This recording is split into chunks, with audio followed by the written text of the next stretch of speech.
સિકંદરને અમર થવાની ઈચ્છા થઈ। તેને એક ગુપ્ત નકશો મળ્યો। વિશ્વાસુ સૈનિકોની સાથે તે ગુફામાં ગયો। ગુફાના દરવાજા ઉપર જ સૈનિકોને રોકી નાખ્યા। તે ગુફાની અંદર ગયો, વહેતું ઝરણું જોયું। ગુફાની શીતળતા અને વાતાવરણની આહલાદકતા એ અમરજનની સાબિતી આપતા। સિકંદર ઘૂંટણીએ પડી અમરજનનો ખોબો ભર્યો અને પીવા જતો જ તો ત્યાં ગુફામાં વેલની સામે બેઠેલો કાગડો બોલ્યો, સિકંદર ધીરજ રાખ, મેં આ અમરજળ પીધું છે, હું અમર થઈ ગયો છું।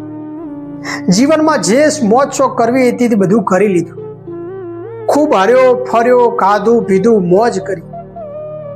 બધી જ આશાઓ, અપેક્ષાઓ, ઈચ્છાઓ, વાસનાઓ મેં ભોગવી છે।